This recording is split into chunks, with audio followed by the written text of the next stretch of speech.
Hello and welcome to Business 360. I'm Shireen Bhan. The headlines we're tracking for you this evening. The sensex and the nifty rebound after yesterday's sell-off. Mid-cap index gains over 2%. The small-cap index gains 3%. The centre asked public sector banks to review their gold loan portfolio comprehensively, highlights that instances of regulatory lapses have been noticed. The Finance Ministry has asked PSU banks to fix anomalies with respect to gold loan disbursement without collateral, collection of fee and interest, among others. The wage growth under the National Rural Employment Guarantee Scheme since FY19 is slower than inflation. Government data shows the annualized average wages have gone up less than 65 rupees per person in the last 5 years.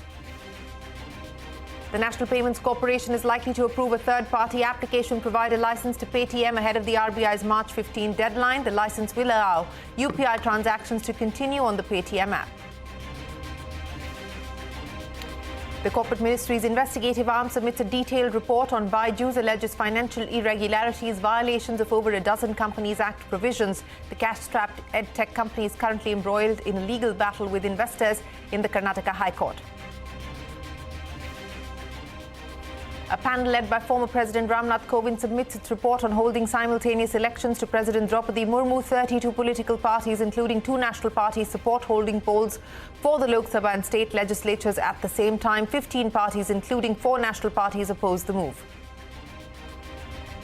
A high-level panel, including Prime Minister Modi, Home Minister Amit Shah and Opposition Leader Adhir Ranjan Chaudhary, pick retired IS officers Gyanesh Kumar and Sukhbir Singh Sandhu as the election commissioners.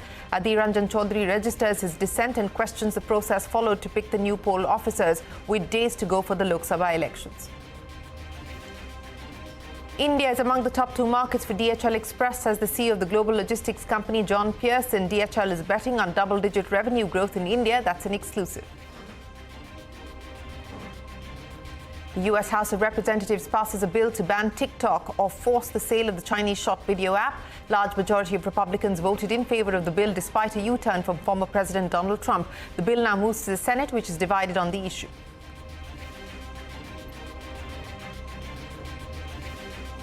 Well, straight to the day's trading action. Broader markets did regain half of Wednesday's losses, with the mid-cap index ending 2% higher today. Meanwhile, the small-cap index was up by about 3.5%, regaining most of yesterday's fall. BSE companies regained 65% of the market cap that it lost yesterday. So the Nifty and the Sensex closing in the green, 2% higher on the Nifty mid-cap. The Nifty small-cap index up by 3.5%. The Nifty higher by almost 1%. The Nifty Bank, though, continued to be in the red, down by about 0.5% today. The biggest losers continue to be banks. Nifty Bank closing the day 0.5% lower. Mutual funds are supposed to share the results of a stress test on mid-cap and small-cap funds tomorrow. The market regulator is seeking to find out if these funds have the capacity to meet sudden redemptions due to adverse market conditions. Surbhi is standing by with more on this first-of-a-kind exercise. Surbhi, how's this going to pan out? Shireen, well, on the first of a kind, that's where there's some debate, because industry constantly tells us that, this has always been happening, but behind closed doors. It's just that now the results are going to be made public, and that is to tell investors and investors coming into mid-cap and small-cap funds how quickly they can get their money back in the event of market stress. So what is market stress and how will these tests be conducted? Now, stress is being defined as a situation in which any particular mutual fund scheme has only 10% volume available to it. So it can't go and liquidate. Let's say if it has securities worth 100 crores, it can't go and sell all 100 crores in the market because there aren't enough buyers. So only 10% market participation will be considered, and trading volumes will be 3 times the normal, because that's what happens in times of market distress. You end up seeing volumes which are far higher than the normal. So how do then mutual funds manage their portfolios? So what will funds have to reveal? They will have to reveal the number of days in which they can liquidate 25% of their portfolio and then 50% of their portfolio if redemptions are to that extent. So basically, investors will now have the number of days. Important to keep in mind that in this entire exercise, the 20% of the most illiquid securities, they will actually not be considered. And this was apparently a request by some of the larger mutual fund houses. So to not cause unnecessary panic, because mutual funds say that on any given day, 100% of a redemption request typically doesn't come. We should have the results by later tonight or early morning tomorrow. The whole exercise is aimed at allowing investors another very important data point before they decide to invest in a mid-cap or a small-cap fund. Back to you. All right, Surbhi, many thanks for joining us. We will, of course, keep you updated on the results, as Surbhi pointed out, could be later tonight or tomorrow. The Union government has asked the public sector banks to review their gold loan portfolio comprehensively. Now, the Finance Ministry directive has highlighted that instances of regulatory lapses have been noticed. The Finance Ministry has also asked PSU banks to fix anomalies with respect to gold loan disbursement without collateral collection of fee and interest, among others. This comes just days after the Reserve Bank directed IIFL Finance to seize the disbursal of gold loans. Take a look. I don't think that it was at the governance level that thing would have gone wrong or indication would have gone wrong, but it is certainly a reflection of lack of control. At operational level, I think many of the controls which should have been exercised, they are allowed to be relaxed. Regulator has been engaging with the entities for quite some time. It is not a very sudden action. But despite that, things have not happened. And this is what at the ground level which contributes to this. Well, the government asking public sector banks to review their gold loan portfolios. Now, rating agency Fitch has upgraded India's growth outlook. Fitch had earlier forecast a growth rate of 6.5% for FY25. That's now been upgraded by 50 basis points to 7%. Fitch expects inflation to hit the RBI's 4% target by the end of 2024. It is projecting a 50 basis point rate cut from the central bank between July to December this year. Shares of copper miners, including Hindustan Copper, surging after copper prices soared to an 11-month high. This is on the back of Chinese smelters pledging to slash copper output. Chinese smelters were forced to take the measure as tightening in the global concentrate market led to a collapse in processing fee. The average wages under the Union government's Rural Employment Guarantee Scheme have grown by less than 65 rupees in the last 5 years on an annualized basis. This is slower than inflation. Sapna joins us now to take us through the details in this CNBC-TV18 analysis. Sapna, what has been the impact of the NREGS as far as wages are concerned over the last 5 years?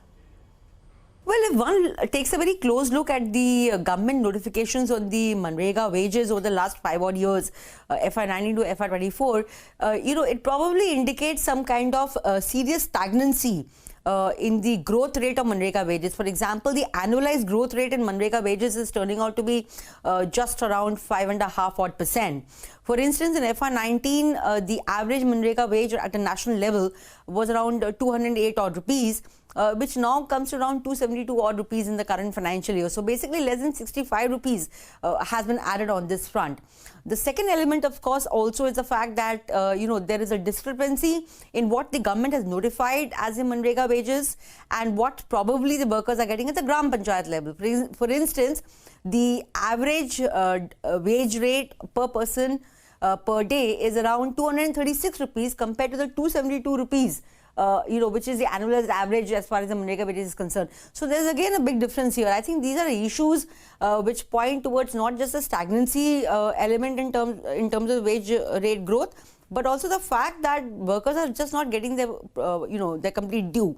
Last but not the least, I think these wage rates or the level of wage rates or the growth in the wage rates probably is much lower than the way rural inflation has galloped over the last few years. Probably the last 2 years have been tough after the Ukraine war. Both food and rural inflation both have surged. So, these are elements which are very, very important, may require a greater deliberation on the part of the government. It's up to them to take a call.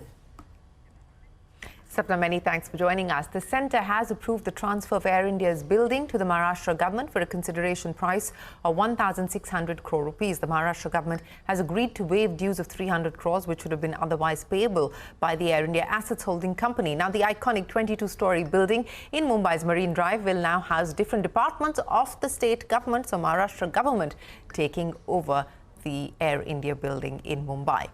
SpiceJet stock up today after it finalized a lease agreement for 10 aircraft. The airline said that the additional aircraft will enable the airline to meet the growing demand during the summer months. Currently, SpiceJet has more than 30 planes in its fleet. Now, the National Payments Corporation is likely to approve a third-party app license ahead of Paytm's deadline for the Paytm Payment Bank, which ends on the 15th of March. The license will allow customers to continue using the Paytm app for payments through its UPI. This as its banking arm, Paytm Payments Bank, ceases operations from the 15th of March following regulatory action due to issues of non-compliance. Ritu is here with the details. Ritu, explain to us the significance of this license that comes in from the NPCCI and what it means. Well, first, we understand that the National Payments Corporation of India is set to grant Paytm the third-party application provider or TPAP license very soon, ahead of that 15th March deadline tomorrow for Paytm Payments Bank to wind down its banking activities. Now, this license is going to be crucial for Paytm to continue allowing its customers to be able to use the app to make payments through UPI, because ultimately, all UPI transactions have to be processed by a bank at the back end. In the case of Paytm, so far, all of its UPI transactions were being handled by Paytm Payment Bank. Now, once it is able to secure this third-party application provider license, the UPI handle which you see on your Paytm app, which is currently @Paytm for users, that would be migrated to other banks. Who are these banks? We had earlier reported that Yes Bank, Axis Bank, HDFC and State Bank of India are among the banks that are likely to come on board as payment service providers or PSPs for Paytm, which means they are going to help facilitate the electronic payment transactions that happen between two parties using the Paytm app. Now, payment services, they form 62% of Paytm's overall revenues as of FY23, and currently Paytm Payments Bank commands close to 12% market share in UPI payment volumes. So the license is critical for this part of the business. But as far as Paytm Payment Bank's banking activities are concerned, we understand from sources RBI is not inclined to change its stance, and so any further reliefs are unlikely. All right, Ritu, appreciate you joining us. So watch out for Paytm Payment Bank with that deadline ending tomorrow. No further relief expected, but there could be news coming in from the NPCI on the third-party license that is imminent. The bell ringing ceremony of the first 5 IPOs listed under the Social Stock Exchange took place today. The not-for-profit organizations listed today include SGBS Unnati Foundation, Eklavya Transforming Rural India, Mukti and Swami Vivekananda Youth Movement. The Social Stock Exchange aims to bridge the gap between credible social impact organization and donors. Investors can buy zero-coupon, zero-principal bonds of the organizations through the application form available on the website of the exchange. Well, Reliance Industries will acquire Paramount Global's 13% stake in Viacom18 Media for nearly 4,300 crore rupees. The deal will increase Reliance's stake in Viacom18 to 70.5% on a fully diluted basis. Paramount will continue to license its content to Viacom18. Trouble continues to mount for Byju. The Corporate Affairs Ministry investigative arm has submitted a detailed report on the EdTech company. Sources say the report alleges financial irregularities and violations of over a dozen Companies Act provisions. Timsy is standing by now with more details. Timsy, take us through what we know on the report that has been submitted. Also, response from Byju's.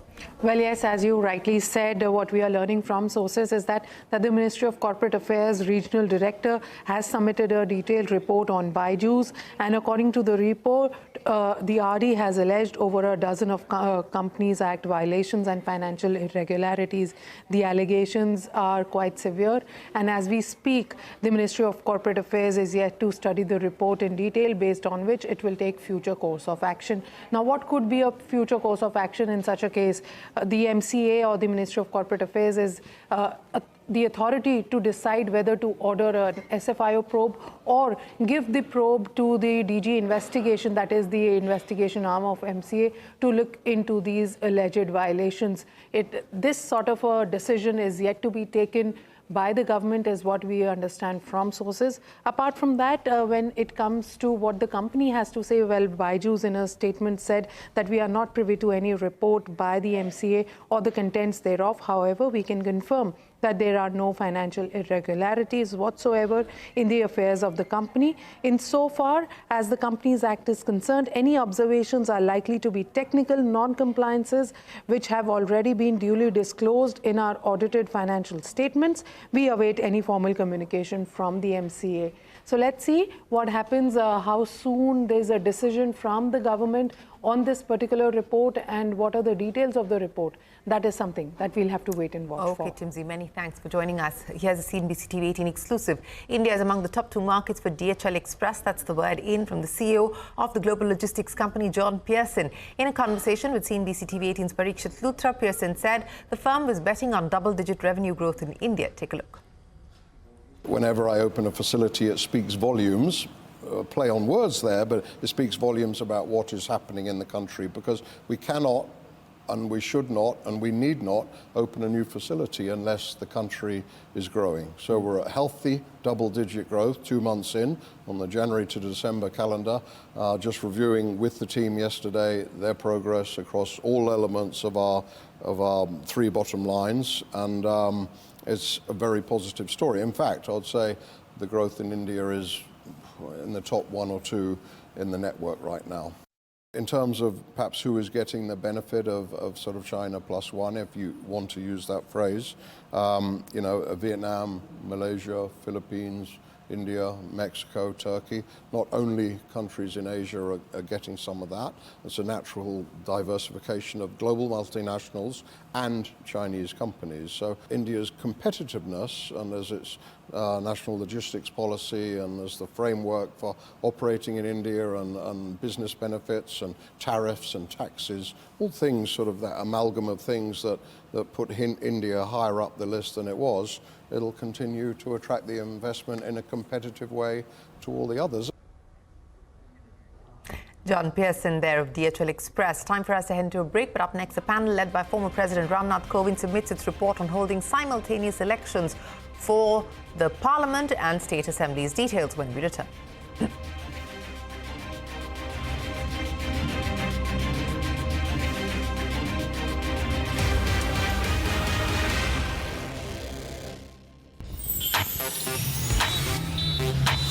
Bharat is rising. अब भारत की विकास यात्रा रुकने वाली नहीं है. Watch PM Modi share his thoughts on India's emergence as a global power at this year's Rising Bharat Summit. Dream Sports presents News 18 Rising Bharat Summit in partnership with Hindustan Times, 19th and 20th March.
A panel headed by former President Ramnath Kovind submitted an 18,000-page report on holding simultaneous Lok Sabha and State Assembly elections in India to President Draupadi Murmu. The panel has unanimously backed the idea, highlighting that simultaneous elections will lead to fundamental transformation in the electoral process and overall governance. The panel in its report highlights that 47 of the 62 political parties who were approached responded with their views. 32 of them, which includes the BJP and the NDA affiliates, are in favour of simultaneous elections. Parikshit is standing by now to take us through the key highlights of that report. Parikshit, what does it say? Well, this is indeed an extensive report. The deliberations, which started under Ramnath Kovind, the former president of India, began in September last year. They lasted for 191 days. They have submitted a report which runs into over 18,000 pages. The views of 60 political parties were sought. 47 got back with their feedback. 4 former Chief Justices of India, several Chief Justices of states, at least 4 Chief Election Commissioners, several Election Commissioners, former members of the Law Commission, all of them had deposed before the panel, which also had people like Harish Salve, former Lok Sabha Secretary General Subhash Kashyap, Home Minister Amit Shah, Law Minister Arjun Ram Meghwal, a former CBC official as well.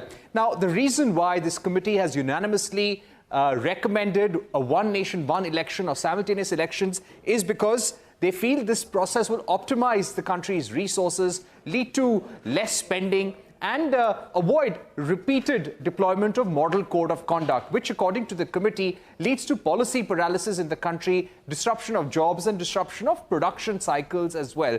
So in the interest of governance, they have recommended simultaneous elections. So how will this take place? They have said that immediately after the general elections, that is the upcoming election, the president will notify an appointed date during the first sitting of the Lok Sabha. And this appointed date would be the day when the law would come into effect. And then the tenure of all state assemblies would be coterminous with the duration of the next Lok Sabha. So essentially they are saying that 2029 should be the year when the first simultaneous election should take place to the Lok Sabha and the state assemblies. When it comes to municipal elections and also panchayat elections, that as a next step could be synchronized with the Lok Sabha and state elections. They have recommended that there have to be certain amendments to the constitution, such as making sure there is a single electoral roll, a single voter ID card. The Election Commission is empowered to procure more VVPAT machines, EVM machines, and make the necessary logistics arrangements as well. As far as the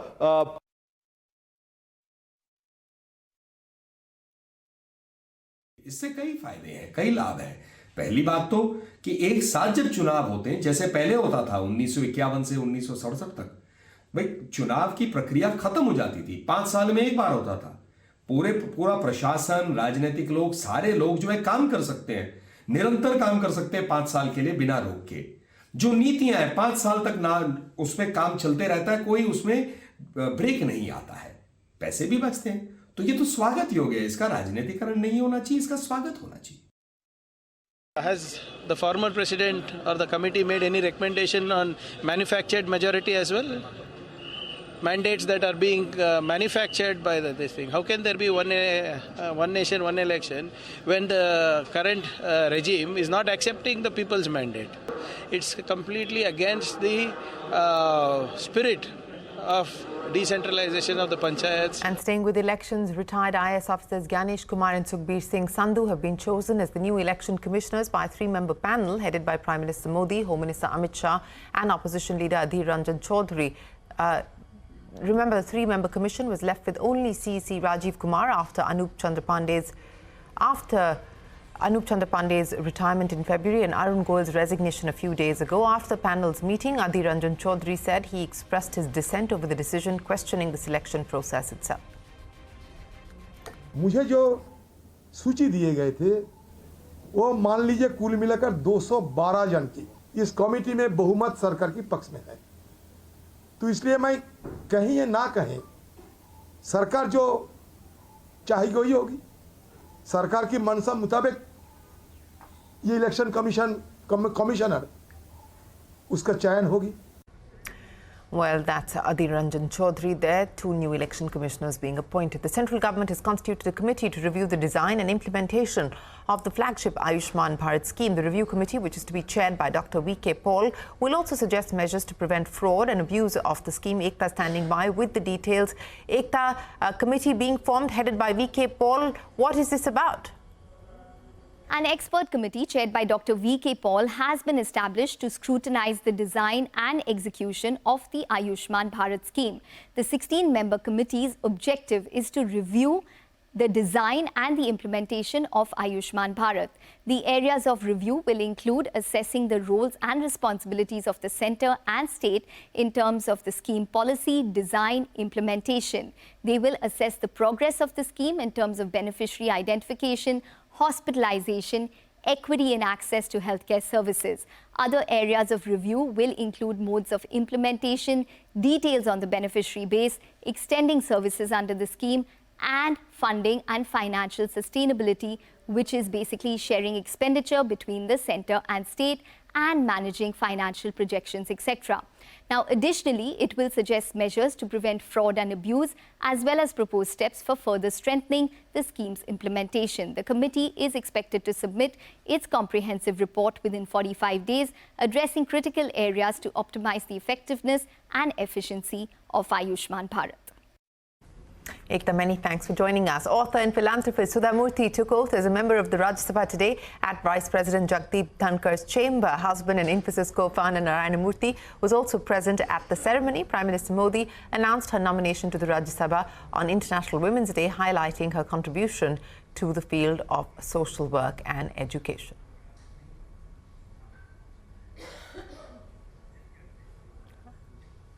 Well, that is Sudha Murthy. With that, it is time for us to wrap up this edition of Business 360. The news will continue after this break. Stay tuned. We're back in a moment.